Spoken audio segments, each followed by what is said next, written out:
Hey everyone, and welcome to Almost Cancelled. I am Peter, that is Connor, and this is our weekly TV news show, even though we didn't have one last week, but that was only because Connor was sick.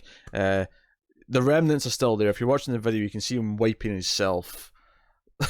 It's just my lips are all cracked. Uh-huh. And they're quite painful. Is it? Good, I'm glad. Yeah. Feel the pain. I caught some skin on it, like in the what 2 hours since we last recorded to recording this.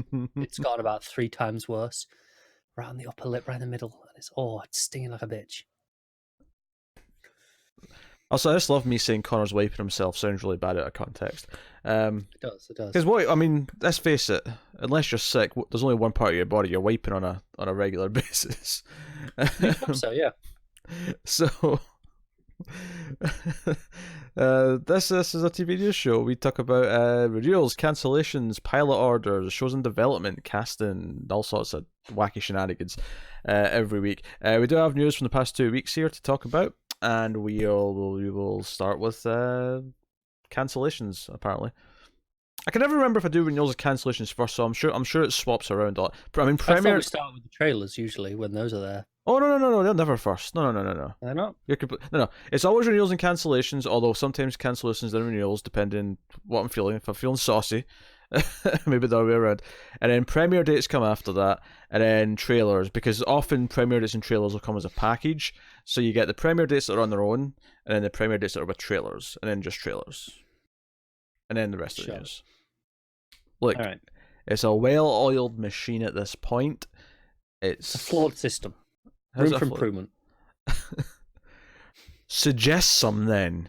I just did. Trailers at the start. I disagree. You're wrong. So we can move on. It has been vetoed. The audience will back me. I have made an executive decision. Yeah, well, I will get 2/3 of the audience to overrule you. That's how it works, right? No. Pretty sure that's how it works. 2/3 overrules a veto. No. I've got a list of audience that if they agree with you, it's a point against you, not a point for you. It depends who it is. There's a credibility list. Some have gained credibility, some have lost credibility. No names, of course. No names, but let's just say your opinions are being noted. So we'll start off with cancellations. So Fox cancelled The Gifted, which is of course the X-Men show. This is probably partly due to the show's performance. Also, I imagine partly due to the fact that Fox seemed to want to get away from scripted drama. At least they have ordered some new stuff recently, but it's all been. It feels like they're verging towards more CBS shows than they are. Maybe the sort of stuff that I would have enjoyed in Fox in the past, like your Fringe and whatever. Season 2 of The Orville just finished. I mean, I don't want to jinx it for people who like that show. I mean, I don't give a shit, but I don't feel optimistic about your chances. It's got a better chance than The Gifted. Well, yeah, Gifted's already dead, so yeah. Yeah, no, but like if you'd asked me a week ago, sure, okay, I'd have told you straight up it has a better chance because. Well, this was actually from last week's news, so technically this was already news. If you'd asked me 2 weeks ago, god damn it. The point was, I see a lot more people regularly talking about the Orville than I ever do Gifted. That's fair. So yeah, that got cancelled. Also, the comedy Rel also got cancelled by Fox. I don't know what that one is. So not did I, but Little Rel Howry was the comedian in it. But anyway, also cancelled. This is fairly fresh. This one, Santa Clarita Diet by Netflix, cancelled after 3 seasons. Yeah, people are really annoyed about this one. So it had its fans. I mean, we weren't into it. We tried the first episode. We weren't so hot on it. It wasn't our type of comedy. What I think is interesting, though, just from my perspective on this, obviously, if people who liked it, it's a shame for you guys, but is that I feel like Netflix have this 3-season thing where if it's not hitting a certain threshold, 3 seasons is when they call it quits. So many of their more than a lot of places will give. That's true, but so many of their shows have hit 3 seasons. And it makes me wonder about upcoming season 3 of Glow, season 3 of Dear White People. It makes me wonder if like they're going to, and those wouldn't be bad if they ended at 3 seasons. Like I think Dear White People could, because it sort of got to its mister at the end of last season, so maybe they'll deal with that, and that could be a nice natural ending, nice trilogy of seasons. Glow, I think, could naturally end with one more season, although I'd want more of both. But yeah. I feel like some of the reactions are a bit weird. Like I'm seeing people going, "Oh, how are they keeping? Why are they paying to keep The Office and Friends and then canceling this?" And I'm just like, because people are obviously watching those shows enough to be worth what they're paying, right? Won't have Friends for much longer though. No, they won't. I think they made a year to get a deal to get another year, right? A couple of months ago. Yeah. Which is presumably up until around when Warner's streaming service is going to happen. Yeah, pretty much. Because they're going to want Friends on that. Interestingly, with The Office, though, Universal don't seem to have any immediate plans for a streaming service, so Universal's content might be safe for a while. I would assume so. Yeah, We'll see. I don't see any reason to fear it jumping away immediately. My tablet's lighting up at me. Tim is causing chaos on the Screams Twitter tonight. Oh God, not again! And I responded to a bunch of his nonsense. Do you know what he did? He on the Screams account he said people have been requesting a Blade review, and I took it to Peter, and he turned it down. # blame Peter. Take your complaints to him. Given your feelings on Blade, that sounds accurate. It's not a horror movie. Shut up. However. You would feel like a horror movie watching it. I responded to this. It's horrific. I responded to this also on the Scream's Twitter saying that no such requests have literally ever been made. He responded to that with a screenshot of YouTube comments of someone saying, "When are you guys going to do Blade?" The name on the comment, Tim Vergilish. The time on the comment, 5 minutes ago. My favourite part of it, though, is that he went to a review that was over a year old. It's almost as if I might be tricked into thinking it had been there for a year. Even though it clearly says, comment 5 minutes ago. Oh, this is classic Tim. This is Tim shenanigans up the wazoo, so go follow that Screams Twitter if you want more of this. Yes, this the at Screams Midnight for the Screams After Midnight Twitter. We're following. So Santa Clarita has been cancelled. Was the news there.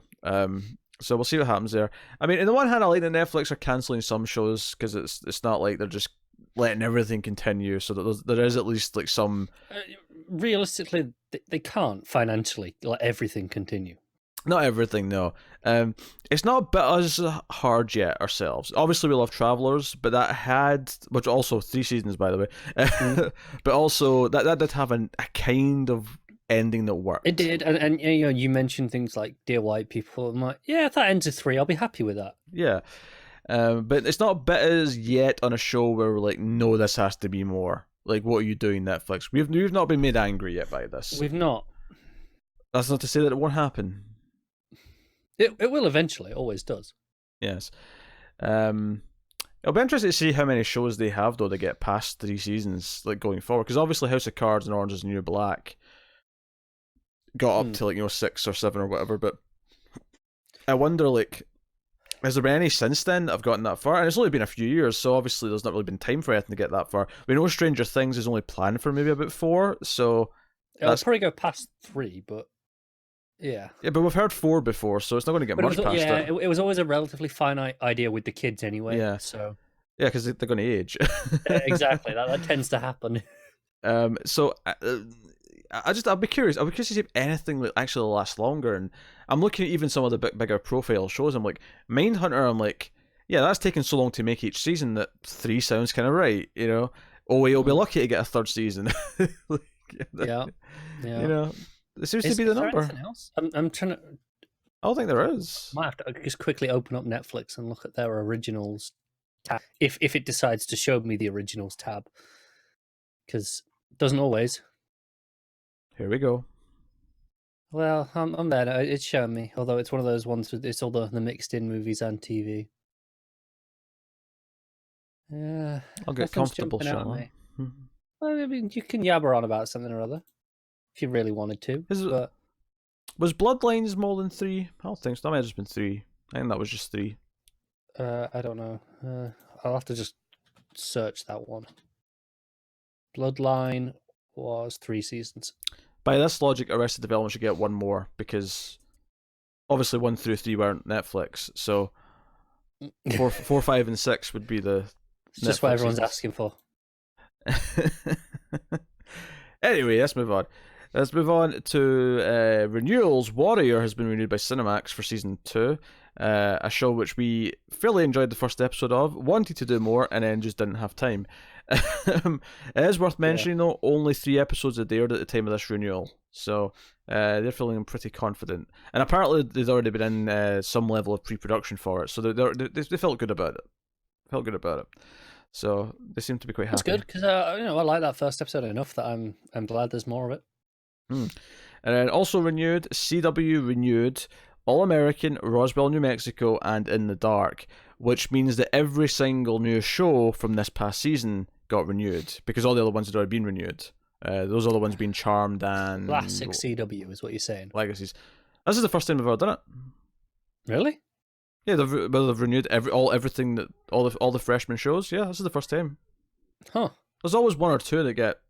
It always just feels like all of them. They always renew a lot, but this is the first time they've literally renewed all of the original shows. They also renewed the 100 for season 7, which is only just about to start airing its season, because I think that comes late. That's like an April start. That limits them when it comes to pickups, I guess, though.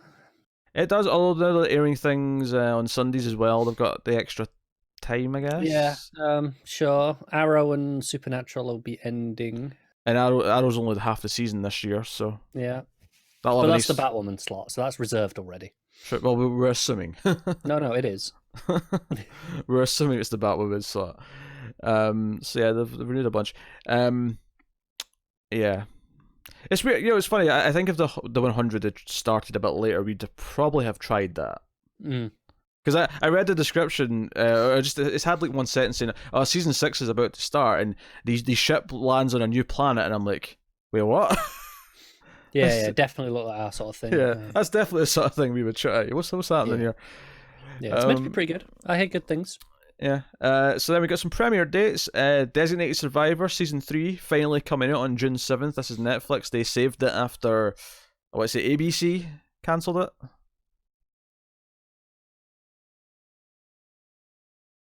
I don't recall. You might be right. I think it was ABC.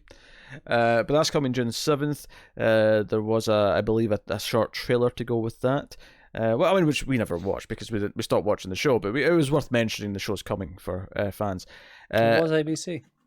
Big Little Lies season 2 is premiering on HBO on June 9th. So I know if people are big fans of that, you can check that out. So that's coming after... Right? Is that right after Thrones? When was it? June 9th? Maybe? No, a couple of weeks, I'm sure. Thrones is only 6 episodes. Yeah, but there's not going to be like a full season of anything else between them. No. There'll be a short break. Yeah. I mean, Thrones is on, 3 tomorrow night? 5. Yeah, Thrones is ending mid-May. So there'll be a Sunday or 2 off, and then... Yeah, 2 off, and then that. And then you got Pennyworth, which is coming July 28th on Epix. There was a short trailer with this as well, which we did watch, and they look very bland. Yep. But we do a DC TV podcast, so we have to watch it.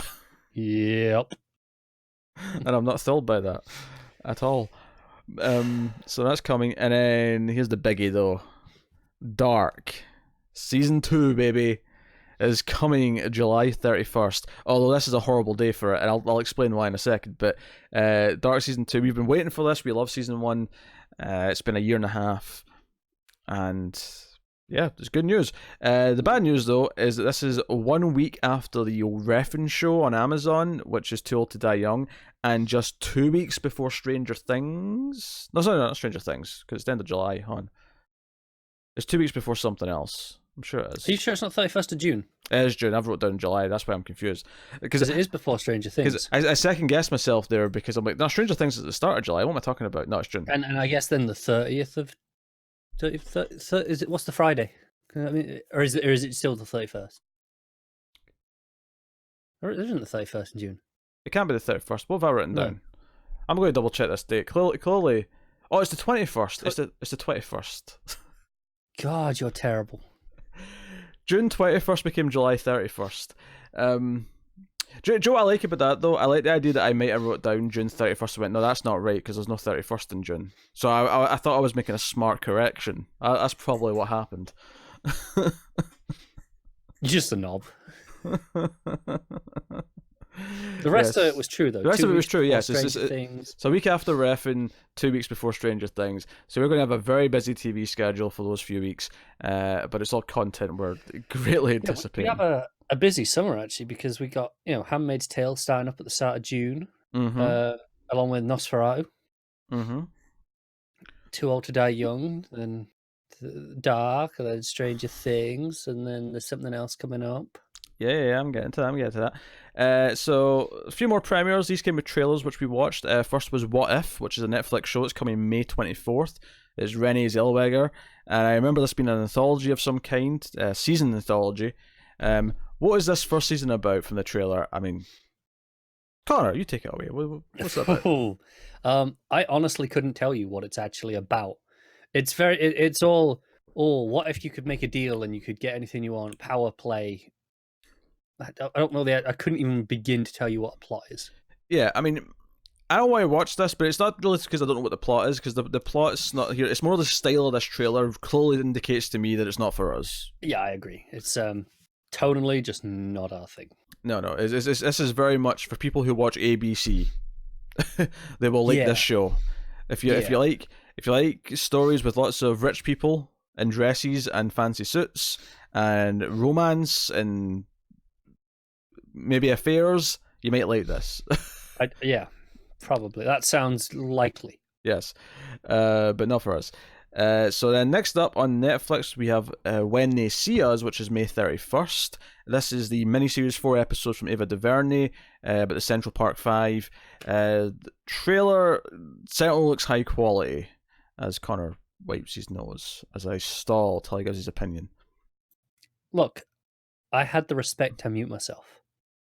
Be I great. wasn't making digs. I was just stalling. I was stalling until you were ready.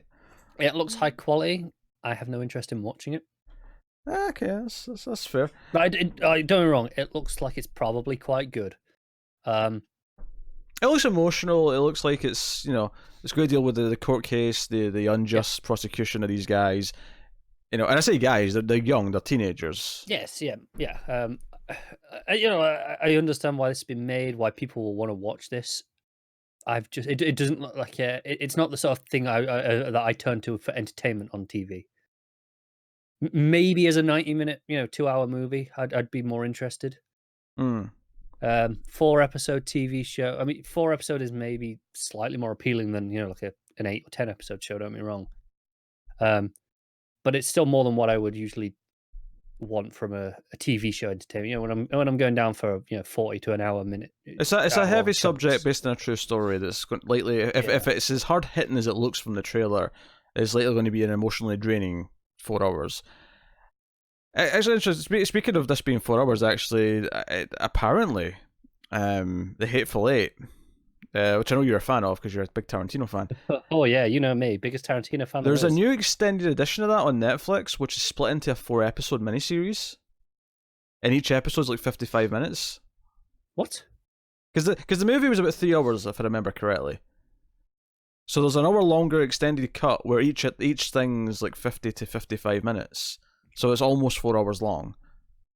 That is a surreal way of cutting it. It is weird. I don't know if it's like Tarantino approved or if it's... I've never... Don't get me wrong. Something like this. The movie did have an ad break, or not an ad break, an act break. I might say in the middle. There was like an intermission. So an intermission. So there's a natural end point for the end of episode 2. Yeah. So just check the movie was 2 hours 45. Oh, so it's a good hour then, probably longer. Yeah. I might have to seek this out and give it a watch. But yeah, so that's so when They See Us is coming May 31st, and then the final thing we have a date for and a trailer is The Boys, which is coming July 26th. This is the Amazon Prime original. Unfortunately, from the producers of Preacher, however, from the creator of Supernatural, which I assume they mean Eric Kripke, but I don't remember if it was actually him that was on this. That sounds familiar, but he created Supernatural, so I'm deducting from that that's who's on it. So this is a trailer. Carl Urban's in there. The premise of this is that it's a world with superheroes who are getting out of line. They're kind of cocky, all that kind of thing. And the boys are a team of ruffians who are hired to teach superheroes a lesson, if not outright kill. This trailer features a superhero woman face-sitting on a man and then crushing his face, and his face just like smashes like a pumpkin.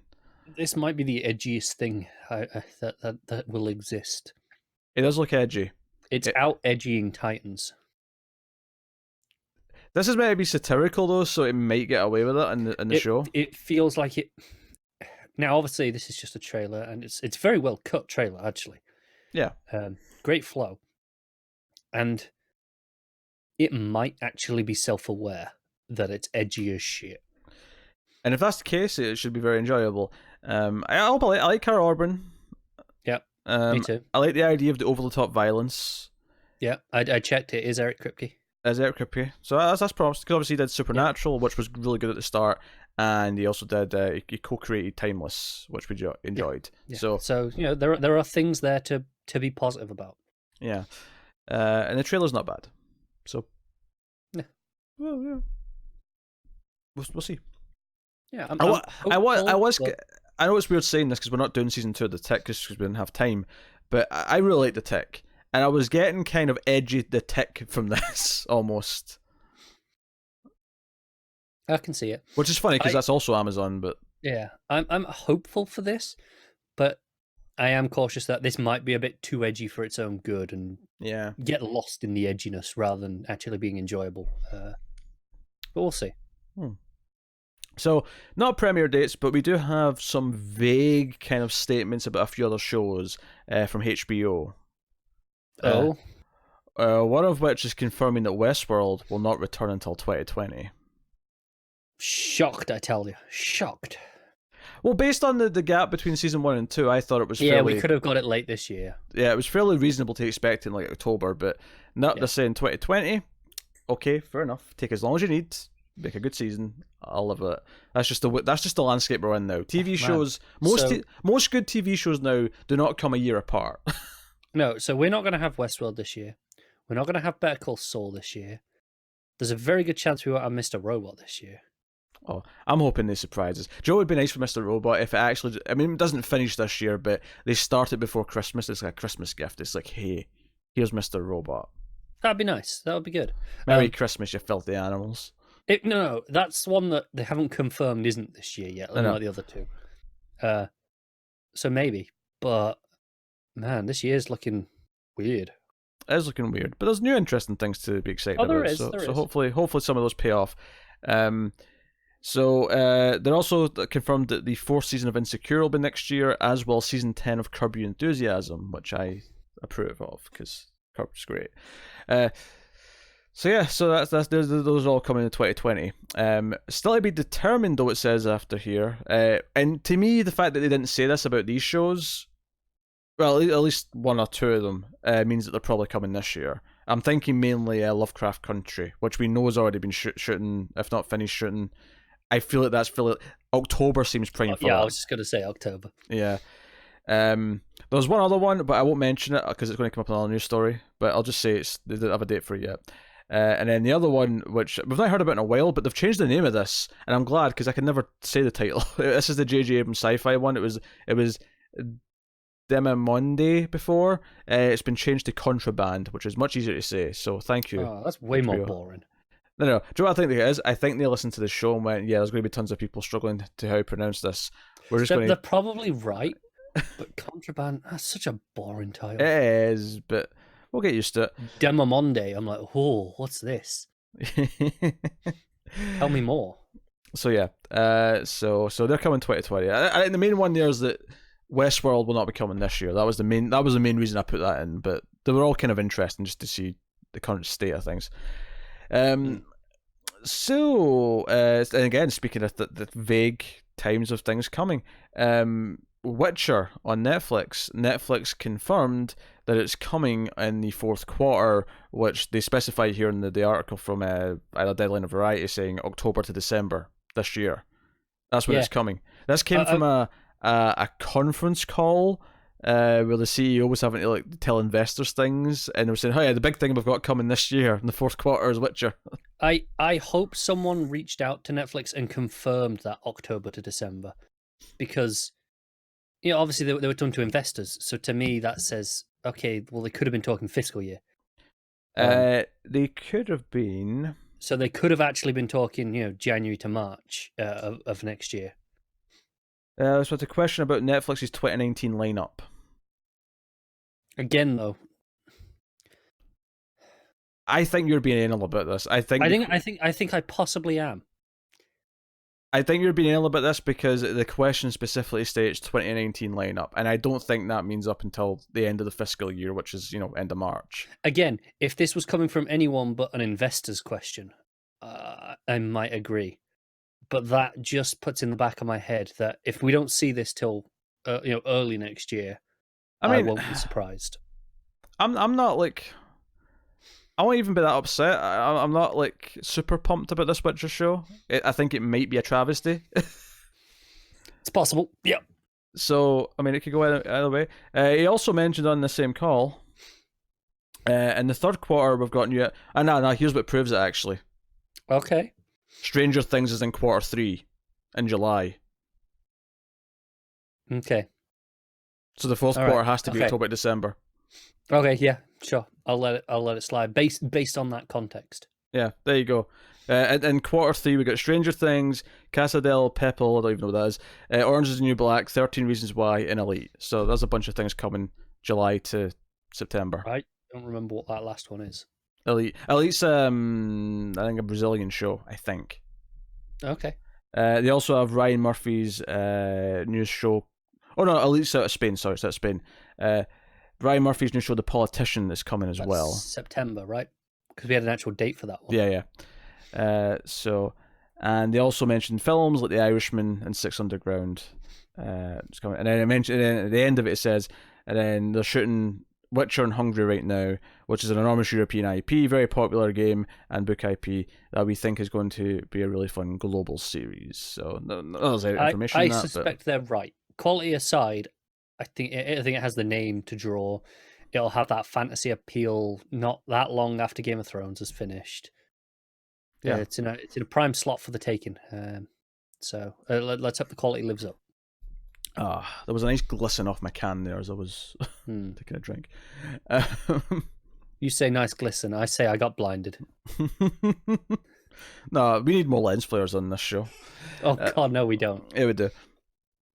You never need more lens flares. I'm gonna get just lights and flashlights and just kind of angle them with the camera. I half expect you to reach for your phone torch and just go for it.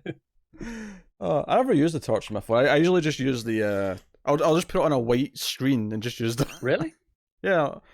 I mean, I find it way easier just to get to the torch because you just drag down and. There we go. There it is. There we go. Oh, this is way better. Alright, put that. Yeah, just coming in at the corner. Yeah. The audio getting nothing out of this, but this is. Pete's having a blast. This is great. This is the most fun he's had in a week. Turn off the torch. Alright. Way better than a white screen. Well, no, because usually I'm just using it to see where the light switch is. It's like a split second thing where I just tap, then flip. Oh, You might have your brightness set too high. See people who use their torch on their phone when they're going into the cinema. I want to throw things at them. Stop it.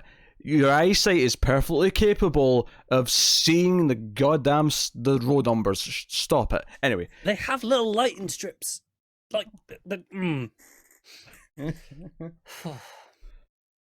It's so distracting. It's so bright in that dark room. I hate people. Mm. All people, not just people who do this, all of them. Yes. there was at the Avengers Endgame, red carpet for the premiere. Sure. There was a little tidbit from Elizabeth Olsen about Yes. WandaVision.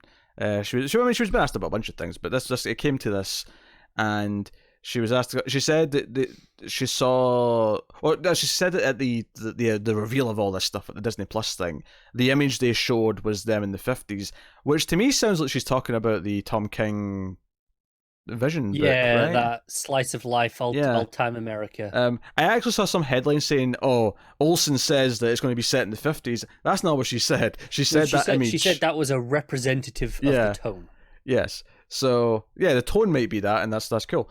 But this was the tidbit that I put this in for here, is that the interviewer asked how many episodes are we looking at, and she said, "I don't know how many episodes it is, but I think it's 6 hours." 6 hours. She said she didn't know how it broke down. She said they start filming in the fall. Filming in the fall, yeah. And they seem to already have an idea what the premise is, because she said her and Paul are excited about what they're doing. I assume they've seen, if not scripts, I don't know if those are written yet. Treatment, but they've seen at least a treatment of something, yeah. 6 hours, I mean, that could just be 6 full hours. I mean, I think maybe more likely is 8 45-minute-ish. 45 to 50 minutes. Yeah. I would say that's maybe the more likely option, but if it is just 6 1-hour episodes, then cool, whatever. And also, I don't know if we spoke about this. Disney Plus, at least with some of their shows, will be releasing weekly, Hulu style. They mentioned specifically in regards to Hulu, not network or cable TV style. No. Hulu style. But when it comes to for a streaming service, it's Hulu style, isn't it? Because they're the outlier right now. It's normal TV style. It is, but in the streaming sphere, it's Hulu style, as opposed to the Netflix. Yeah, keep justifying it. Okay, get to your point. So they said The Mandalorian will likely be weekly,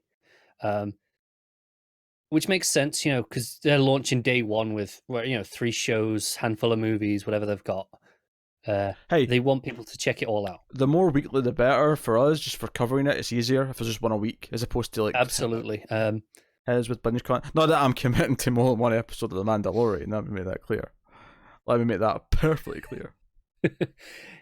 The good thing, you're maybe slightly more willing if it's weekly. Like, let's say you're on the fence. You're more likely to come back for a second episode in a week's time and go on then, than you are the next day and rescheduling things around it. Oh, sure. Yeah. That makes sense. I hope they're all weekly. I'll WandaVision's. All the Marvel shows are weekly. No, I'm down for a weekly content. Like, it's been we've been liking it a lot on the DC stuff. Yeah. It's just easier for us to cover. Is the real reason. It is. We spoke about this on one of our extra episodes on Patreon. We had a whole episode on the binge culture format versus watching weekly, and ultimately to put it down really short is I prefer watching stuff weekly. I enjoy it more. So so that was the WandaVision stuff. We also had some major news for Swamp Thing, which is weird because this feels so old now because we talked about it in the DC TV show last week, but obviously we didn't talk about the news, which is that Swamp Thing shut down production after filming 9 or 10 episodes, and it was meant to have 13 episodes, but they're just rewriting one last episode to be the last episode now, so it's cut from 13 to about 10. And we did a lot of speculating as to on the one hand, creatively this is worrying because even if the rest of the show is good, they're going to have to very abruptly end it in a way that wasn't planned. That's worrying just for the ending's sake. Worry number 2 is that the whole thing's bad, and the reason why DC are doing this is because they actually are just trying to cut their losses. Another possible reason is that it's going over budget and they want to cut it down. That's a possibility. It's like, look, we'll give you 1 more, but we can't give you the 4 more that you were meant to have. And there was some speculation on the internet about DC reconsidering the entire service. I think that's jumping the gun a little bit. At the same time, though, I don't necessarily think that it's unfeasible that eventually, when Warner's have a big streaming service out, that the DC stuff won't just kind of I think it's possible once the Warner service comes out in approximately a year or so, the DC shows do get rolled into that service instead. I think DC Universe might exist as the comic service because they just revamped that and made it more akin to Marvel Unlimited, which I think proves that Marvel Unlimited has been going for a good handful of years now and has stood on its own ground and been successful enough. I assume that it's still going. So I assume the same would stand true if DC cut all the TV shows from it and went, okay, this is just the DC Unlimited app now. They'd probably get away with that and roll the shows into Warner. Yeah, could totally happen. I mean, it may not. Maybe this could all just be pointless speculation, and the service will pick up more subs as it continues to add content, and they won't need to do anything like this. But yeah, so oversaturation could be a problem. But as for the show itself, I'm just worried that even if I like it, and the trailer came out not long after this news. The trailer looks pretty good. It looks like a proper horror focused thing. It's a little generic horror-y for me, but not bad. Yeah, and the visuals of Swamp Thing himself and the other various creatures that we see in the trailer look quite good. And I mean, they don't look like amazingly big budget, but they look like solid low budget horror movie effects. Agreed, and it's one of the effects has been one of the stumbling blocks of all of the shows on the DCU service so far. They've been probably the weakest aspect. Yeah. So hopefully there's a lot of practical work going on. Yeah, no, I agree. Moving on then, we have some unfortunate news about Y: The Last Man, which is not that it's still happening, right? This is the thing here, is that it is still going ahead. They're keeping the whole cast. They're still making the show. It's still greenlit for a series. Are they calling it Y: The Last Man? Well, no, I've not changed the title, but I'm calling it that. No, I know. I'm just hoping that's the news. No, the news is that the showrunners they had have departed due to creative differences. Yeah, it always goes well, doesn't it? On the pilot. So, not good news to hear. Oh, I got it. I got the bugger. I had a hair in my mouth for anyone at home. Wait, another one? It still does by the sound of it. Yeah, I guess I had a second one. Jesus Christ. This is why you shouldn't have cats, because they're terrible. I'm not gonna lie, I was giving Garrus a hug before we had a break there for a second. Garrus was getting the huggies, so I blame him entirely. So Y: The Last Man showrunners Michael Green and Ada Mashka Kroll are you serious? How many cares have I got in my mouth? Jesus Christ. Due to creative differences, a spokesperson at FX said the network is still planning to move forward with the show with its current cast. Diane Lane's in there. Leading ensemble cast features Barry Cohen, Imogen Poots, Lashana Lynch, Juliana Canfield, Marin Ireland, and Amber Tamblyn. They're still expecting in 2020, so they're just going to get new showrunners and go ahead from there. The new showrunner should insist they call it Y: The Last Man. But they're redoing the pilot, so it will be whoever's the new showrunner is will be the show will be theirs from whatever we see of it. Yeah, it's not incredibly unusual to get a second pilot. It's not, no, because it's not like we're going to see so these first 3 episodes are great, but then the showrunners change, so it'll get bad after that, or these first 2 episodes are shit, and it'll get better after the first few because the showrunners changed. Yeah, I can think of something recently that had that effect. Yeah, so for better or worse, like whoever the new showrunners end up being, I mean, this might even be the right choice. Who knows? I mean, my instinct's always to assume the creators are the reasonable ones and the studio are the idiots, but that's not always the case. So, Y: The Last Man. So still coming. When you started by saying this is bad news, mm-hmm. you assume it's bad news. Well, it's negative news, right? I don't think under any circumstances this. I mean, unless we find out they were terrible, and this is good news because they made the right call and getting rid of them. Yeah. Exactly. Oh my god. This is a joke now. Well, I never paused my talking. I timed that perfectly so that it was right in between. You're the one who stalled the show by bringing it up. I stalled it because it's unbelievable that you had yet another hair. I don't think I do. I think it's like a phantom thing now. Oh, for God's sake! This is bloody pathetic. Anyway, Netflix are looking at a random feature for some of their TV shows. It's like a shuffle mode. Yeah. For shows like The Office and in New Girl, where it'll just play some best of episodes if you put that mode on. I don't know who in their right mind would want to put this mode on or watch episodes of a TV show at random, but I guess it's if you're missing that feeling of channel hopping and going, oh hey, this episode of Friends on, I'll just watch that. And it's it's like season 6, episode 3, and you just like, it's on, yeah, sure, that'll do. Yeah, I don't miss that at all. Nor do I. The only thing I miss about channel hopping is I would discover some movies because I'd see a movie starting soon, and I wouldn't know anything about it. I'd just watch it because it was on. And sometimes you found a gem, sometimes you didn't. But the problem is, whenever I channel hopped for movies, it was at 2 a.m. when I couldn't sleep. Usually before I had to go to school in the morning. And I'm like, what the hell can I put on? And you get random shite like Donkey Punch. Which is a movie I have seen because it was on TV at 2 in the morning. So sometimes you occasionally got 1 or 2 a.m. decent movies. Usually, yeah, sci-fi horror channel or maybe whatever. Like they would have a decent thing on. I mean, I say decent, not acceptable. Yeah. Hey, the first time I ever saw Dawn of the Dead, the original, was it was like a 1 o'clock showing on Sci-Fi. And I'm sure it was, it was pan and scan. I'm sure it was like the most awful way to watch it ever. Yeah. But hey, I watched Dawn of the Dead and it was great. first time I saw Halloween was on TV. I mean, obviously it was not in the middle of the night. It was on Halloween, so it was on at like 8 o'clock. And I didn't find out until much later it was a horrible. Well, I say horrible. It was a weird TV edit with extra things in it, and it threw me off. I mean, the first time I saw Halloween was on TV, but it wasn't the TV edit. I've never seen the TV edit as a full. I've seen the scenes separately, but never. I didn't realize though until 3 years later when I thought, hey, I want to watch Halloween again, and I was like, wait. I'm sure there was things I remembered from that. Was I because on that night they had 1, 2, 3, and 4 on? So obviously I watched all 4 at the time. Am I just conflating them in my memory? And I wasn't, but it was weird. Yeah.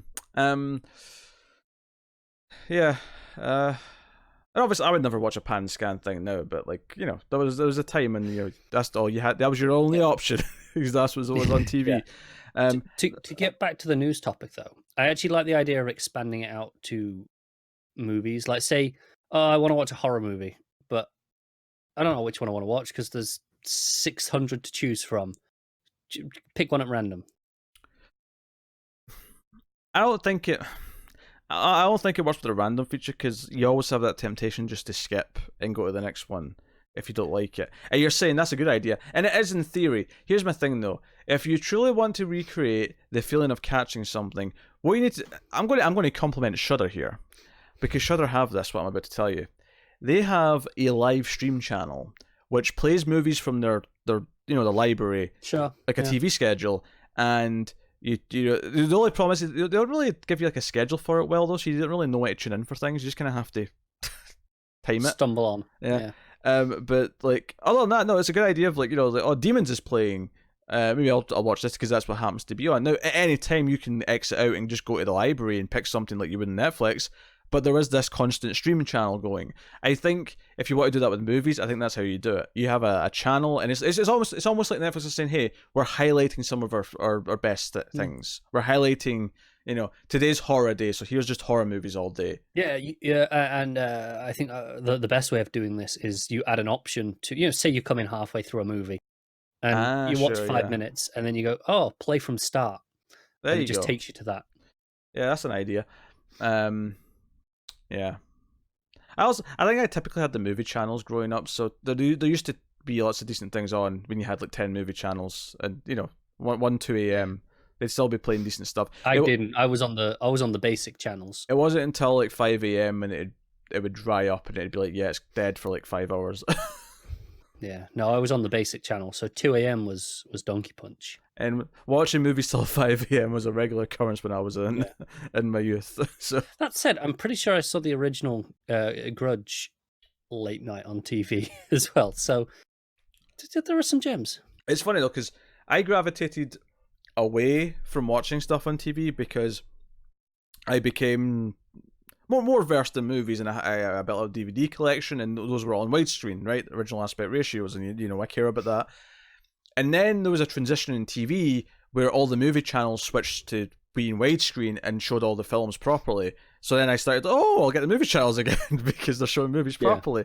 And then, obviously, eventually, I had a period where I think it was HD. Obviously, Blu-ray became a thing before movie channels were on scale, were on HD or easy to get in HD at least. And then I just kind of never went back because by the time they did catch up, it was like, well, now we're switching to VOD and we're switching to other things. Times changed. Even like I tended to only ever watch like the movie like late at night when I couldn't sleep, and I'm just like, well, I should be going to school in like, but screw it, put on a movie. I would never like, I'll get up and go and get one of my DVDs and put that on. I'll just put whatever's on TV will do. So that's how I watched most of those. All right. So we got a bunch of casting news up next. First up, Laura Donnelly has been cast in the lead role of The Nevers. What is The Nevers, you ask? It is the new show from Joss Whedon, the creator of the hit television show Buffy the Vampire Slayer. I already knew this one was coming, so I was prepared. you know, how can I not bring this up without doing a Buffy reference? Come on. So yeah, The Nevers is too easy. A drama that was ordered straight to series back in July. The series is described as a sci-fi epic about a gang of Victorian women who find themselves with unusual abilities, relentless enemies, and one mission that might change the world. Donnelly will star as Amalia True. Whedon loves these weird names. Amalia, yeah. Okay. Amalia. That's weird. Amalia, not Amelia. Amalia. Amalia. So I was just checking. Yeah. Described as the most reckless, impulsive, emotionally damaged hero of her time, a menace to stuffy Victorian society, she would die for the cause and kill for a drink. She sounds a little Thorish from that description. A little bit Thor. I'm feeling Whedon up. A little bit. Maybe a little bit of Faith, just to keep it in the wheelhouse. Sure. Why not? Do you know what's funny? It got to the word stuffy there, and I had to really read the word again and go, it's not Buffy, it's not saying Buffy, it's saying stuffy. You're the worst. Wishful thinking, I'm seeing words that I want to see. A menace to Buffy Victorian society. Oh, what is a Buffy Victorian society? I'm sure there's a comic book for that. I remember being confused if this was actually set in Victorian times or if it was... I think it is, reading this now. But sci-fi epic, I mean, this is an interesting concoction of things here, depending on what's going on. But yeah, so we're getting cast. This is the first bit of news we've had of this since it got greenlit. So I'm pretty sure this was originally a comic that he pitched, because I remember at a Comic-Con at one point he announced it. And there was some designs of characters and stuff. So it's a premise. I remember Victorian age with like superpowers. So yeah, I think it got shafted and became a TV show instead. Yeah, which is obviously higher up the food chain, I suppose. So I guess it is. Whatever comic company turned him down. That's the thing, that they didn't turn him down. It wasn't just a pitch. It was, no, this is coming. It had it was from a publisher that put this out at the convention. Maybe he just looked at it and said this would be a good TV show instead. or was this HBO? This is HBO now, yeah. Yeah, HBO went, hey, cancel that comic and we'll make it. And he went, oh, go on then. I feel like it's more of a creative choice just because it's a different medium. See, let's say he was going to do a TV show somewhere else and HBO stepped in and said, hey, we'll give you a bigger budget and you'll have more freedom. I could get that argument. I get it, but I think if HBO looked at that and went, we want to make a show of that, but we don't want the comic taken away. We want original content. It feels like a leap to me to think they saw this when... How long ago was this they announced this comic? A few years ago. Yeah, years ago. This was only... Yeah, but this we heard about this not... we've been hearing about this for at least a year now. It was July. I told you at the start of the article. Really? It was July. I thought I could have sworn we heard about it before. No, it was July. So that's nearly a year. Yeah, but you said it was years ago when this comic thing. Like like you 2 or think 3. they were in quiet conversations about this for 2 years before they announced it? It could have been. I feel like you're stretching things here to fit your narrative, and I'm not having it. It's a TV show now, and It is. it's a Whedon TV show, which means it's the most important TV show that's going to be on when it arrives. So I look forward to it. Probably 2020. So If you're lucky. oh, I said if I'm lucky, I think it'll be 2020. Okay. I'm just on the schedule that HBO shows tend to be taking these days. They'll be shooting this year, or at least starting shooting this year, and I think there'll be a late 2020 show. Because I think Westworld's going to be early 2020. I think, whatever else they said was coming. I mean, Curb Your Enthusiasm's a comedy, so that's not going to even be in the same kind of sort of wheelhouse. I think the Nevers will be mid to late 2020. Is my guess. Sure. You just always love to be as pessimistic as possible. I do. It's my thing. Pablo Schreiber is gearing up for Halo. He's been cast as the Master Chief in the Showtime series based on the video game franchise. Oh, sorry. Let me say what they've written exactly. The hit video game franchise. It's a hit. It's a bigger hit than your hit. Schreiber's Master Chief is described as an Earth's most advanced warrior in the 26th century and the only hope of salvation for a civilization pushed to the brink of destruction by the Covenant, an unstoppable alliance of alien worlds committed to the destruction of humanity. I'm sorry, I see the word alien, I see the word Covenant, and I'm out. To be fair, this predates Alien Covenant. I don't care. The Covenant was a thing in the first Halo game, which, you know. If I even get a hint of you do the finger and I'll blow. No. I'm out. All I'm saying is, the one true Covenant came first. Mm-hmm. A newcomer, Yeren Ha, will play a character within the Halo world, Kwana, described as a shrewd, audacious 16-year-old from the outer colonies who meets the Master Chief at a fateful time for them both. It's beginning production this fall in Budapest.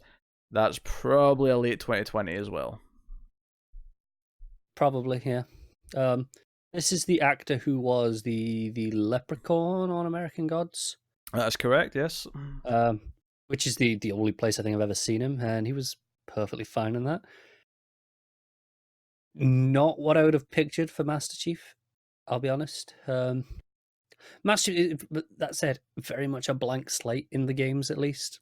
Don't think he ever takes his helmet off, barely talks. It's kind of his shtick. Top of the morning to you. I'm the Master Chief. Yeah. He can't have that accent when that's coming out. He just can't. I don't know if he does naturally or if he put it on for that show. I don't remember. I'm going to take out these aliens. These scum of the universe. They should just go full Irish with it. Just do it. These fucking aliens. Is that how they get you to watch it? I basically want Father Ted in space shooting aliens. That's what I'm wanting. Oh god, I'd watch the hell out of that. Father Ted in space. Oh dear. Oh dear. So next up, Joel Edgerton signed on. Sorry, Joel Edgerton. I know this because I heard him say his own name recently. It's pronounced Edgerton. Really? I've always flipped back and forth and never known. Joel Edgerton is signed on for a role in the Barry Jenkins Amazon series The Underground Railroad. Edgerton will play the part of Ridgway, a slave catcher. He joins previously announced cast members Thuso Medu, Chase W. Dillon, and Aaron Pierre. And I said that first part weird because I didn't realise it was the end of the sentence. I thought it was going to keep going. So I had to sort of quickly change the word slave catcher into the end of the sentence. So I ended up kind of singing it, which is a weird word to sing. So I'm pointing out why I did it. So yeah, we know this is coming. Obviously Jenkins, notable name. He can direct and edit and connect. It's a match made in heaven. No, yeah. Yeah, I mean, to a quality level for both of them. Yeah. So. John Cusack will star as a series regular as Dr. Kevin Christie in Amazon's upcoming show Utopia. Utopia is a group of young adults who meet online and mercilessly hunted by a shadowy deep state organization after they come into possession of a near mythical cult underground graphic novel. They discover a conspiracy theories in the comic pages that may be real and are forced into dangerous, unique, and ironic positions of saving the world. Why do I not remember this one at all? I remember that. I remember the cult underground graphic novel was something that stuck in my mind from the last time I read this. I feel like it should have stuck in mind because that sounds memorable. Yeah. But nothing. This is a prime original, this one. Cusack will play Christie, a charismatic, media-savvy, and brilliant biotech mind who wants to change the world through science. He is the latest addition to the cast after Rainn Wilson joined the project to play Michael Stearns, and Sacha Lane is set to portray Jessica Hyde. So we got Rainn Wilson and John Cusack in this bad boy. I'm down. And Sacha Lane. I don't know who Sacha Lane is though, which is why I'm not specifically specifying. It doesn't move your excitement, does it? I wouldn't say John Cusack does, to be honest, really either. He's fine. No, like Rainn Wilson does though a little bit. Yeah, Rainn Wilson can be good. More casting. Cast a Captain Jean-Luc Picard series, which is currently in the works at CBS All Access. We're adding more people. Alison Pill, Harry Treadaway, and Isa Briones have all jumped on the series, alongside obviously the main regular, which is Patrick Stewart, for the Untitled Show. We also already had previous cast members Santiago Cabrera, Michelle Hurd, and Evan Evagoria announced. Alison Pill I like. She's the only name I know out of all those, but I thought it was worth mentioning that this is ramping up quite a bit now. There's It's moving along, yeah. Yeah, we have several regular cast members now. Which actually leads us on to the first. So we'll do a couple of animated shows first, and this leads us right on to the Star Trek animated series that we knew that was in development at Nickelodeon, but it's officially been greenlit by CBS Television Studios and Nickelodeon. The new CG animated series will follow a group of lawless teens who discover a derelict Starfleet ship and use it to search for adventure, meaning, and salvation. Is this something we would want to watch, being on Nickelodeon? Probably not, but it sounds cool enough. Am I glad it exists? Absolutely. What, to get them all hooked on Star Trek at a young age? Yeah, not just Star Trek though, but just in general of, hey kids, you want some sci-fi with ships that has a natural point to bridge you towards more adult fiction. Mm-hmm. When you get to get that interest rooted.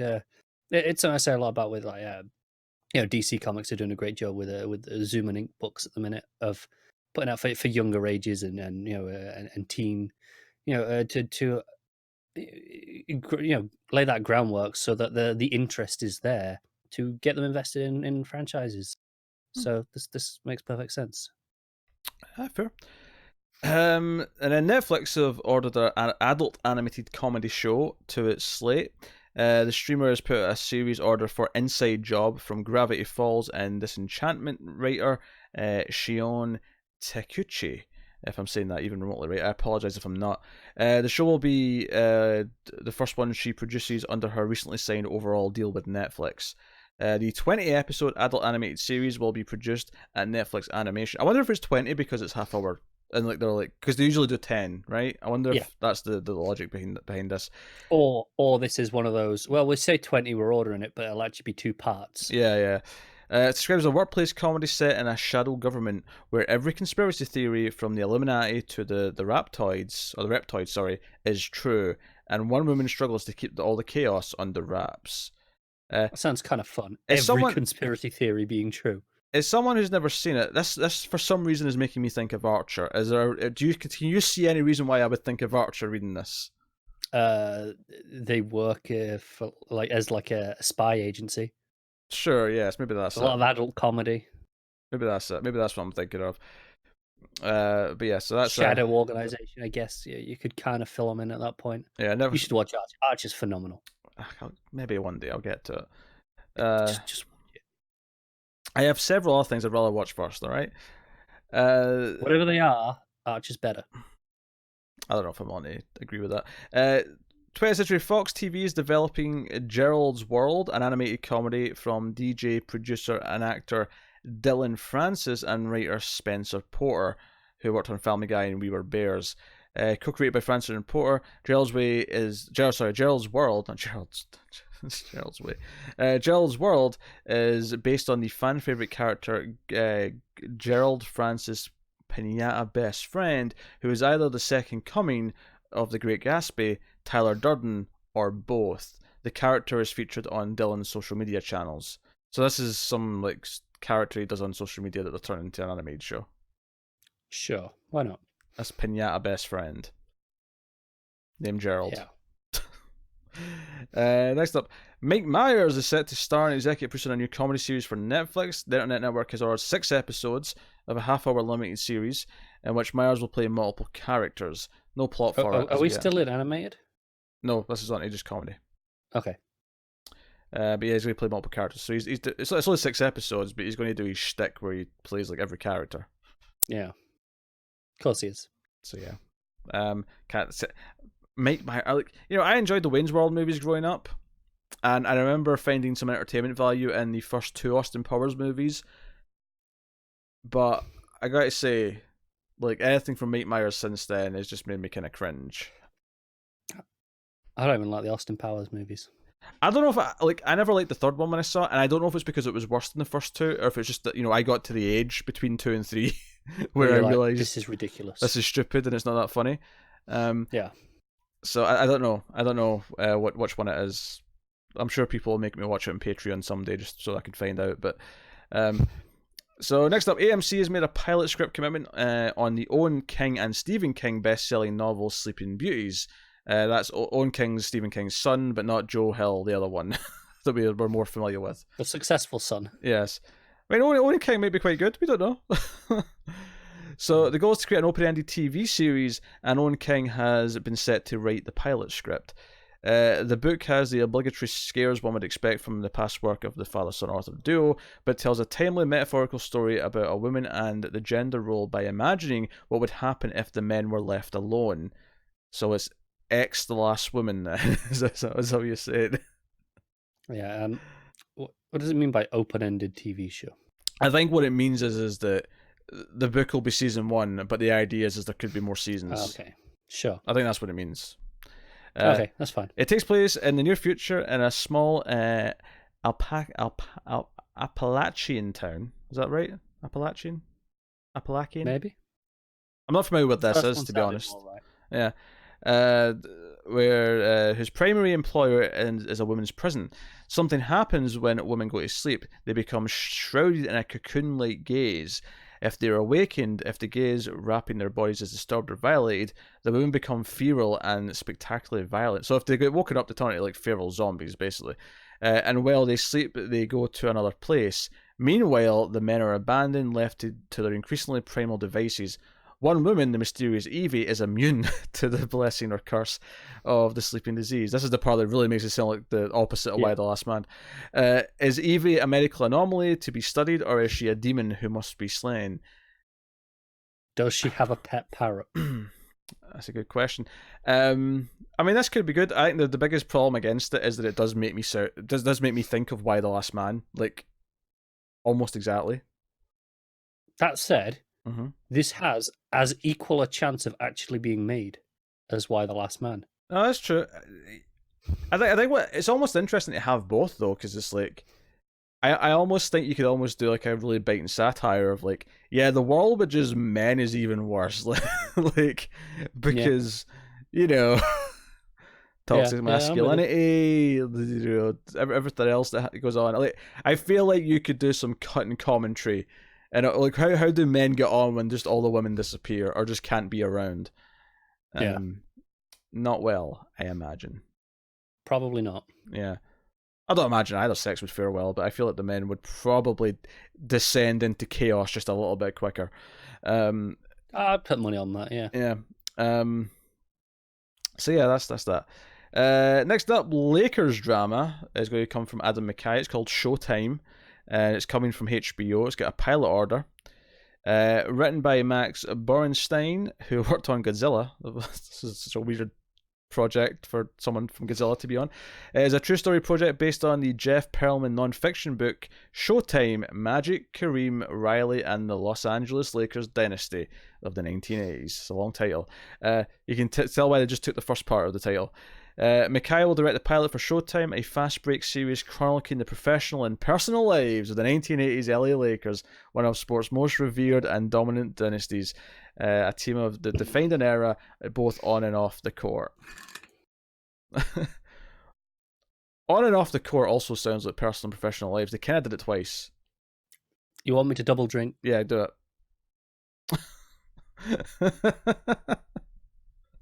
That really hurt my lips. Even better. Ow.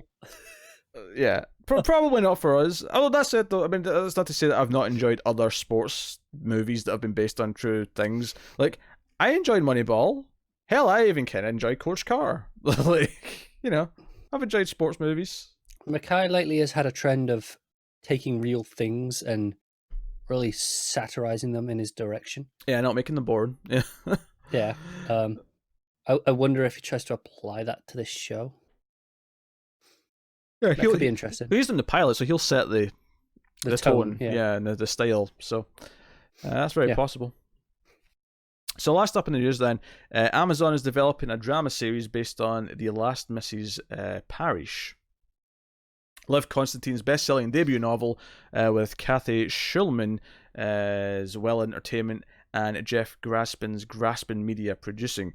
The twisty thriller pitched as the hand that rocks the cradle meets single white female. See, it'd be great if I'd seen either of those movies or read either of those books, but I haven't. Nothing for you. Yeah, she's a plain young woman striving to insert herself into high society life by usurping the Queen Bee's fairy tale life, only to realise that she may have gotten herself way over her head. Probably not for us, from the sounds of the plot. Yeah, no, I agree. I can't rule it out because tones are a big thing. Like if this is Chanel from Scream Queens doing this, then like I'm all over it. But yeah, but probably not for us. So probably not. I have one other news story that you haven't got. Is it something that I'm going to care that I missed, or is this just something that you want? Or maybe it's a show we have talked about before when it was in development. Okay. But HBO has actually picked it up for a season now. Oh. This is a comedy from Armando Iannucci, who is behind Veep for the Americans. It's the space comedy called Avenue 5, and this is the one starring Hugh Laurie. I love that you said for the Americans, as if everyone else will just know who that is. Well, no, the British might know him from other shows. There was some British sitcoms that he did. Yeah, but they'll still have heard of Veep. But it was just the way you said that, as if no. It was just weird phrasing. What I'm saying is there are superior works of his before Veep. Oh my God! Get this pretentious attitude gone, right? Just what was Avenue 5 again? What's the premise? It is a space comedy, a space tourism comedy set 40 years in the future, when the solar system is everyone's oyster. With Hugh Laurie as the captain, nothing can go wrong. Yeah, it's got a few other character descriptions here or there. I mean, I'll do it. Yeah, it's a comedy. But I'm into the premise. I'm a big fan of Iannucci's work, so I'm there. Never seen any of it, but no, I don't think there's anything that I can point at and go. But, no. But that is Well, that's the news then. Well, wacky week. Yeah. It's funny. I mean, it actually has not been too much of one of the worries that we have to miss a week for whatever reason, that there's going to be a ton of the following week. It wasn't too bad. This week particularly was a bit quiet, so ended up not being too bad. But we do have movie news coming up in a day or two from when this goes up, which is notable because we were supposed to do movie news last week, and it's a shame we didn't, because it's a shame that we never did box office predictions for Endgame. Yes. That said, I was asked on stream this week, so I did actually make a guess, on the record midweek. Okay. I didn't, obviously. It's I was too in a late coma. now because there's estimates all over the place it now. is too late now. Yeah.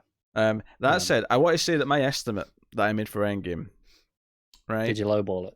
Well, that's the thing. No. At the time, I was highballing it, right? Because for those of you who don't know, Avengers Infinity War broke the opening weekend record. It beat Force Awakens by maybe 9-10 million. Yeah, it wasn't a huge amount, but it broke it. Yeah, and this looks like it's gonna smash it. Yeah, so the record was 257 with Infinity War, and I said it's probably going to beat that a bit, and it's probably going to beat that by a little.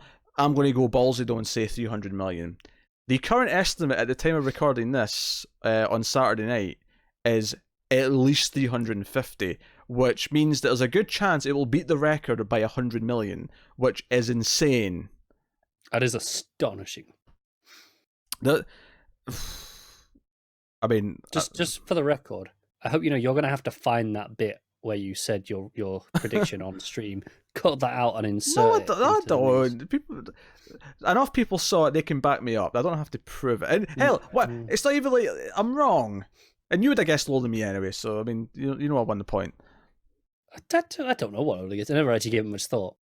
You'd have guessed lower than me. I'd have said 300, and you said no. I hope it's lower. I'll say 290 or something like that. No, because you would have made me go first. That's true.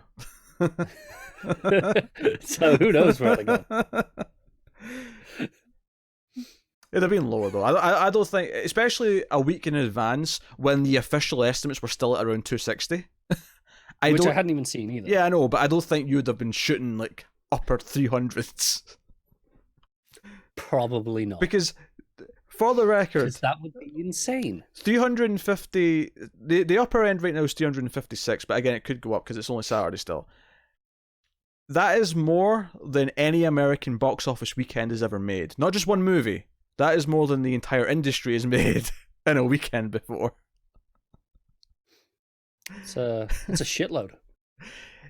That is more than Batman v Superman made in total domestically. I haven't seen Avengers Endgame. I have no plans to see Avengers Endgame anytime soon. You know what's better than Batman v Superman? But I'm okay with that. In fact, here's the other tidbit. Given the estimates for Saturday, it was already the number one opening weekend of all time, not counting Sunday. That's quite impressive. That is very impressive. Some people are even thinking it might even have a shot at Avatar. I'm not so sure I'm convinced of that, but I do think Titanic's a dead certain now. Titanic will no longer be number 2. Nah, probably not. In worldwide opening, it'll be over 1 billion by end of Sunday. So it's exciting. It's kind of insane. And I'm saying all this in this show because by the time we record the movie news tomorrow, the official, usually pretty accurate Sunday estimates for the weekend will be out, and we'll be talking about those. So I wanted to talk about it. By the time you see this, they might be out. Yeah. So they probably are, but I wanted to talk about it before those official figures came in, and then so I can be even more shocked when it's even a little bit higher. But 350 is nuts. I mean, like, it is, yeah. It made more on Friday alone than even big movies have made for their whole first weekends. Like it's a cultural thing. Like we're not going to see this again for at least 10 years. Like this is unprecedented. Like do you know what it is? I was thinking about this just to get done a little bit extra here at the end of the show. I was thinking about this. Why this is happening? That's what this show needed. Extra. Why this is happening, right? Why it's working, and it's not just that obviously the MC movies are popular and most people seem to like them and whatever else, or that it's really good. Because I mean, it's pretty good. What I think it really is, the one thing that movies never had over TV shows, the one thing that kind of made me say that TV might be the better medium, is TV shows have this thing that a movie's never really done for me, in that a movie has never replicated the feeling of the end of a TV show. Where you love a TV show that goes on for 5 seasons, 5 years, and you know the end's coming, you get to that finale, that final episode, and you have this kind of like bittersweet feeling that you're saying goodbye to these characters who are kind of like friends at this point because you've been with them for so long. And you're kind of, you're a bit teary-eyed, I'm thinking the end of Fringe, I'm thinking the end of Lost, I'm thinking the end of Battlestar Galactica, I'm thinking the end of Buffy, I'm thinking the hit television show, Buffy the Vampire Slayer, I'm thinking the end of Angel, I'm thinking, all these shows which run for 5+ years, and then they go. movies can't really do that because of how they're made. And then comes the Marvel Cinematic Universe, and I think the reason why Endgame is achieving what it's doing is because it's basically the series finale to this era of the universe. No, it is, and it's funny, and that's kind of, even though I think TV is the superior medium for most of those reasons, the serialized nature. Mm-hmm. It's why I fell off the the Marvel movies, because the key difference is TV. I get once a week, maybe 30 weeks a year in a regular season. Mm. Whereas these movies I get 2 or 3 a year. And I understand that they're going for the same kind of feeling, the serialized nature, and I'm sure that works for a lot of people. Obviously, it does because of how much this is making. But for me, the gap between them is too long to care about that. It's too serialized for the length of time that it's playing over. Each one felt too much like it's just the next chapter, the next piece. Whereas on a weekly TV show, that's okay because it's the next piece, but it's every week. It's regular. It's consistent. It becomes habit. With these movies, it doesn't for me. I'm just checking what the current update is. Oh, for God's sake!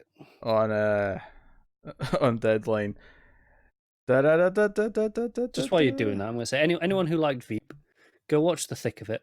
It is the British version. What Veep copied. He remade it as the American. It's fantastic. It's better. This is all international numbers. Although it's breaking all sorts of records like everywhere. Oh, I'm sure it is.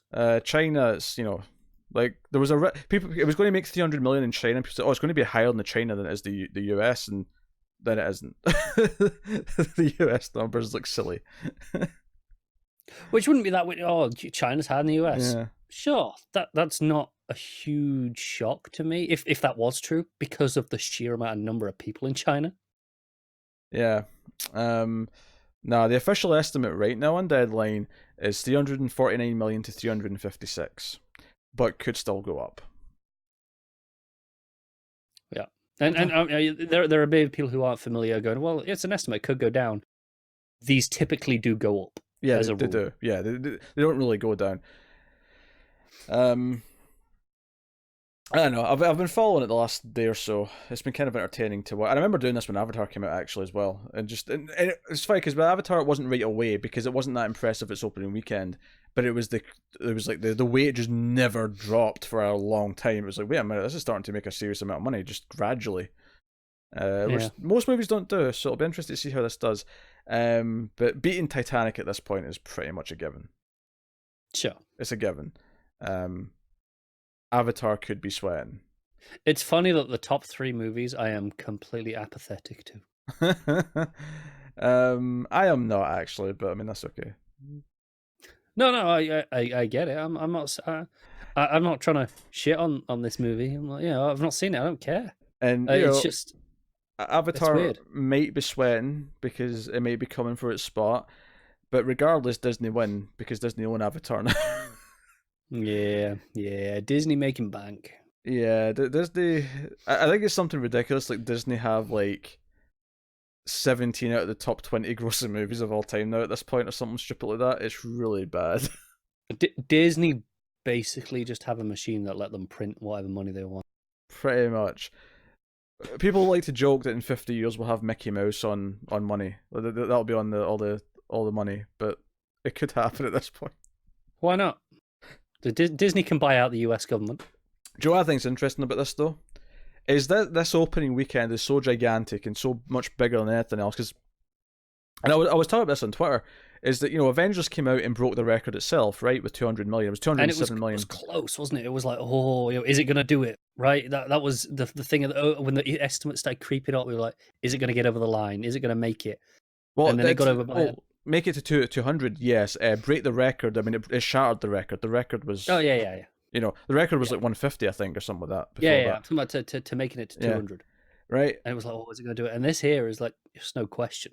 Yeah. So that happened, right? And I was talking about how Warner Brothers reacted to Avengers and they tried to quickly do their universe. And I think it's really funny that by the time Endgame came out, their universe had crashed and burned. They tried to do it quickly and it failed. And obviously we've got remnants from it that are still coming out as solo movies, but their experiment to try and recreate the Avengers failed. And I'm thinking about what the reaction is, not just from Warner Brothers, but just from the studios in general, looking at this monstrous opening weekend and how much this money is going to make and going, hey, they spent time building up to this for 10 years with all these movies, and look at what it's getting them. I mean, it's given them reliable income every year from 2 or 3 movies where they're guaranteed to at least, like, I mean, I think the lowest rating movies from, like, or lowest earning movies from Marvel in the last few years have been, like, Ant-Man and Wasp and Doctor Strange, but even they were still, like, 500 million. They were making enough. Yeah. But most of them are making, like, nearly $1 billion, if not over $1 billion. In fact... I think, to be fair, I think Warner have learned their lesson already. They have kind of gone, do you know what? We're not rushing into another Justice League. We're just doing the solo movies for a while. But I wonder, like... I do genuinely think that not only Warner, I think all the other studios see this monstrous opening and go, how do we get that? Not necessarily through the same means, not necessarily through comic book characters, not necessarily through, but I think they look at that and go, they spent 10 years building this franchise and it's paid off in the most ridiculous way possible. They should be asking that question. How do we do that? That's their job. That's why they well, should I know, but what I'm saying is that they're going to completely halt whatever they're doing, or the way they're thinking at least, and go, we need to try things because they are burying us with this. Disney got it locked down. And do you know what I think is really funny? And I'm not going to lie, part of me is enjoying this is for my dislike of Star Wars. That Star Wars, whatever Star Wars Episode 9 makes in December, it's not going to look anywhere nearly as good as this. It's not, and it might be very good. It could conceivably be the second highest movie of the year. It probably will be the second highest movie of the year. Yeah. But it's probably not going to be... It's probably going to be, like, at best, 2/3 of what Endgame makes it by the end of it. Yeah, realistically, maybe even half. Yeah. Which is still solid. Like, that's not a bad earning, but... No, any other year would be going, this is fantastic. Do you know what I feel like, though? I feel like when Star Wars came back, and obviously Force Awakens broke the domestic record and the opening weekend. That was another one of those cultural things, right? You know, when we talk about this, where the serialized thing has been building, that was, holy shit, this exists again. But it's interesting that it kind of diminished after the first comeback, though.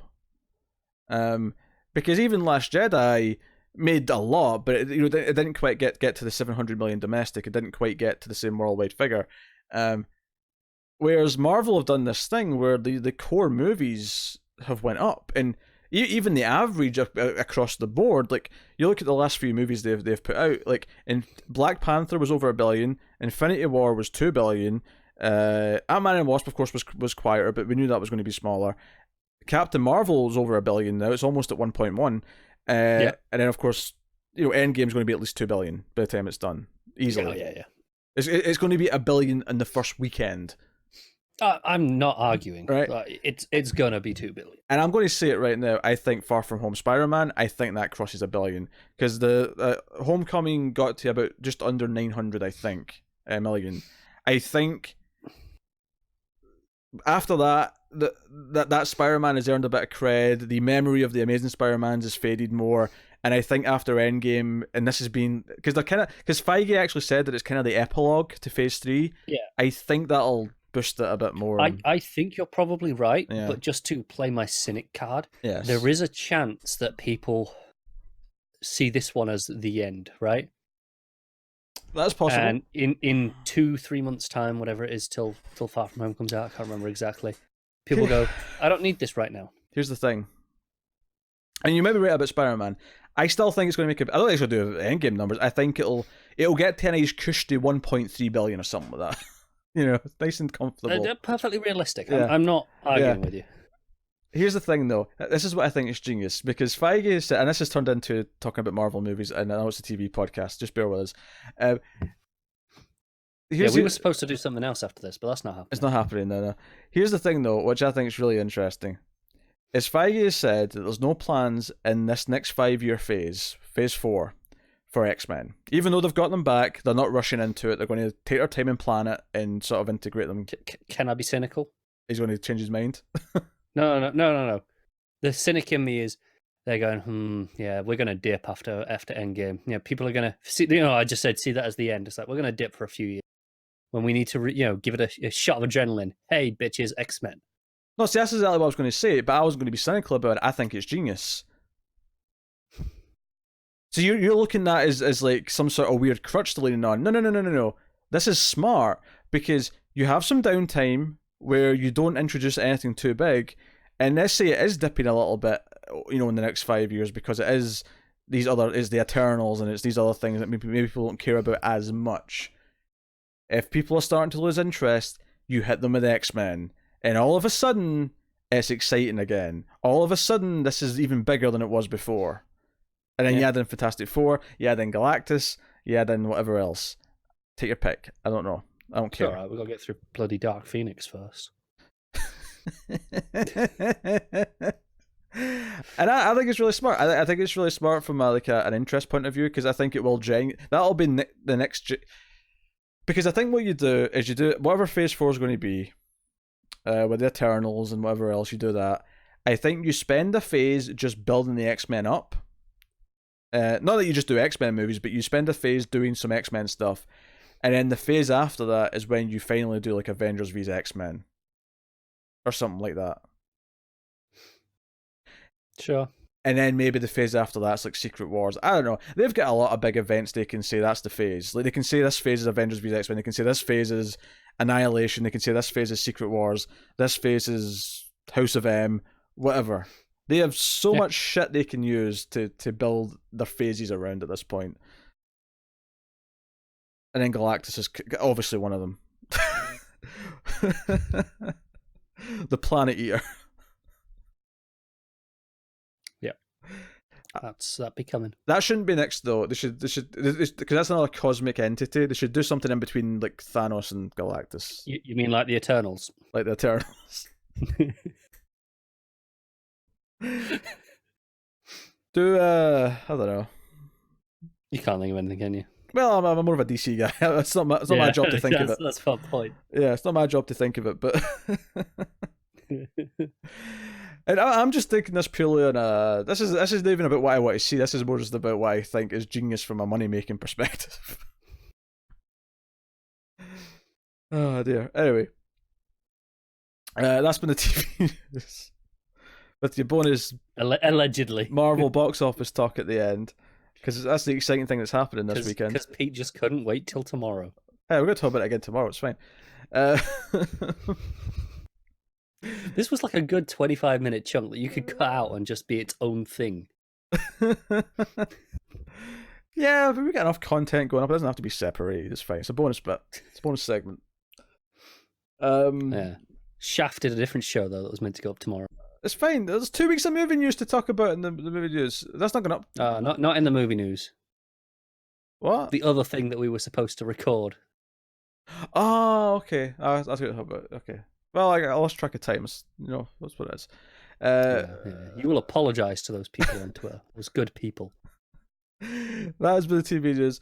Let us know what you thought of the news we talked about this week in the comments below. I'd say give your predictions for Endgame, but by the time this goes up, it'll probably be more set in stone because this will either be Sunday night or early Monday when you see this. So go join us on the movie news and predict week 2. Yes. Oh, I've got guesses for week 2. I'm going to save that for the movie news, but do you want to go first this time? We're going to do some guesses. Probably not. No, I'll let you go first. And then I can laugh at your guess if I think it's way off.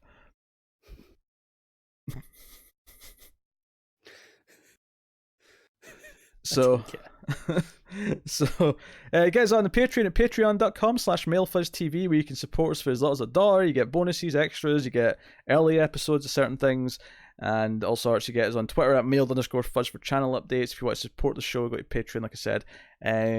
What we need to do in future is we need to do that random 25-minute bollocks chat should be after all the plugging as a reward for those who actually sat through it.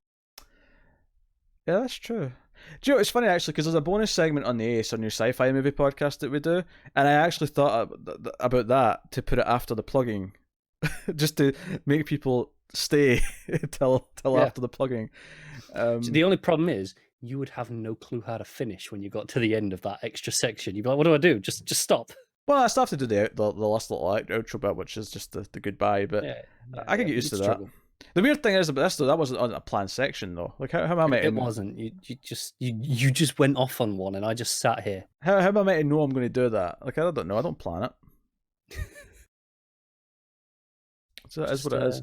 Also, you can tell I've got more relaxed as the show's went on. I've got my feet up now and I'm sitting back. Cat's on my I need lap. a new chair, and I'm looking at one with a retractable footrest. Oh, And aye. I'm just like, maybe I should, because this one is not helping my back. I'm padded with cushions right now, and it's just doing nothing. So I'm looking at a new one. But that's why they stay until after the plugs. They get the chair and back talk. Chair talk, yeah. Oh, Firefly, how are you, Cat? You good? Oh, he's happy. He's parting away. That has been TV News. Thank you once again for watching or listening. We always appreciate it. Keep watching TV, guys. Have you got any vanilla?